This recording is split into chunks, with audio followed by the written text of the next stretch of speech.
हरे कृष्णा। अब भगवद गीता के अध्याय संख्या 2 में श्लोक संख्या 11।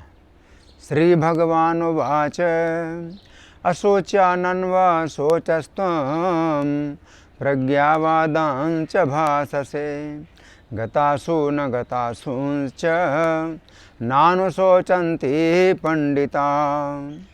तो इस श्लोक में सबसे प्रारंभिक जो शब्द हैं वो हैं श्री भगवान उवाच।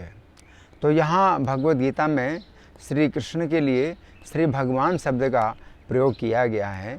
तो श्री भगवान का अर्थ ये है कि श्री कृष्ण एक ऐसे भगवान हैं जो श्री भगवान हैं। श्री भगवान का अर्थ है कि जो स्वयं भगवान हैं वे किसी के द्वारा भगवान नहीं बनाए गए हैं। वे साक्षात भगवान हैं जिनके अंदर असीमित मात्रा में बल है और धन है और यश है, सौंदर्य है, ज्ञान है, वैराग्य है। तो ये सब जो है जिनके अंदर संपूर्ण मात्रा में है, असीमित मात्रा में है, वो श्री भगवान है। तो यहाँ पर श्री कृष्ण मनुष्य के रूप में नहीं बोल रहे हैं बल्कि श्री भगवान के रूप में बोल रहे हैं। तो सबसे पहले भगवान ने अर्जुन को इस प्रकार से कहा अशोच्या नन्व शोचस्तुम, कि हे अर्जुन तुम शोक कर रहे हो उनके लिए जिनके लिए शोक नहीं करना चाहिए। प्रज्ञावादांश भाषसे, और प्रज्ञावादियों की तरह तुम बातें करते हो। गतासून गतासून से नानुशोचन्ति पंडिता। जो पंडित लोग होते हैं वो ना तो उनके लिए शोक करते हैं जो शरीर छोड़ चुके हैं और ना ही उनके लिए शोक करते हैं जिन्होंने शरीर नहीं छोड़ा। गतासून अगतासून से, गत असून का अर्थ है जिनके प्राण जा चुके हैं, और अगत असूंस का अर्थ है ऐसे लोग जिनके प्राण नहीं गए हैं। तो पंडित लोग जो है इनके लिए शोक नहीं करते हैं।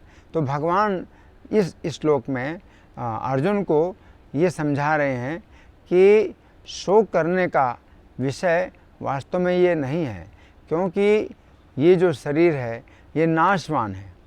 क्योंकि शरीर नाशवान है इसलिए किसी के लिए भी शोक करने की आवश्यकता नहीं है। वास्तव में शोक हमें करना चाहिए किस बात के लिए?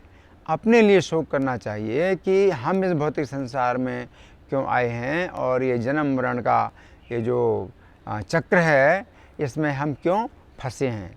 जैसे महाराज कुलशेखर ने शोक किया। क्या शोक किया? श्रीमन नाम प्रोच नारायणाख्यम, नारायण नाम का उच्चारण करके केन प्रापुर वांछितम पापिनोपि। कितने पापी लोग हैं जिन्होंने सब अपनी वांछाएं पूरी कर लीं। हाना पूर्वम वाक् प्रवृत्ता न तस्मिन्, हाय हमने पहले से ही ये श्रीमन नारायण नाम का उच्चारण नहीं किया।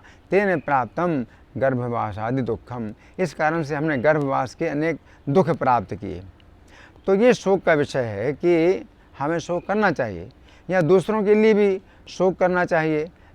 जो भक्त होते हैं तो वे उनके लिए शोक करते हैं जो कृष्ण की भक्ति में नहीं लगे हैं। जैसे कि प्रहलाद महाराज तो नरसिंह भगवान के सामने जब बात कर रहे हैं तो वे भी शोक कर रहे हैं। क्या शोक कर रहे हैं? सोचे ततो विमुख चेतस इंद्रियार्थ माया सुखाय भरम उद्भतो विमूढ़ान, कि हे नरसिंह देव मैं ऐसे मूर्ख लोगों के लिए शोक कर रहा हूँ जो कि माया के सुख के लिए, इंद्रियों के सुख के लिए अनेक प्रकार के भार उठा रहे हैं। इस भौतिक संसार में अनेक प्रकार के कर्मों में लगे हुए हैं जो कि इंद्रिय के सुख के लिए हैं। तो उनके लिए मैं शोक करता हूँ। या कपिल भगवान भी कहते हैं संगम न कुर्यात् क्षुच्चेषु योषित क्रीड़ा मृगेषु चा। ऐसे लोगों का हमें संग नहीं करना चाहिए जो कि अशांत हैं। तेषु अशांतेषु मूढ़ेषु खंडितात्मसु असाधुषु, कि जो अशांत हैं, मूढ़ हैं और असाधु हैं और स्त्री के हाथ के खिलौने हैं। तो ऐसे अशांत लोगों का हमें संग नहीं करना चाहिए, असाधुओं का संग नहीं करना चाहिए। और हमें कोशिश करना चाहिए साधुओं का संग करने की।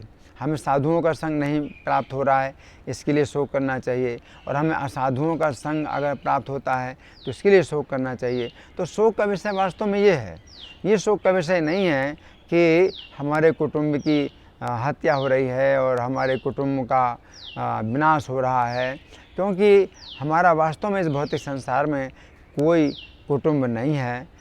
ये तो कुटुंब जो बनता है तो ये एक कुछ समय के लिए जीवों का एक संयोग होता है कि हम एक दूसरे के साथ कुछ संबंध बना लेते हैं, लेकिन शरीर के कारण ही संबंध बनते हैं और शरीर छूट जाता है तो अपने अपने कर्मों के अनुसार सब दूसरी गतियाँ प्राप्त करते हैं। तो किसी का किसी के साथ कोई संबंध नहीं है।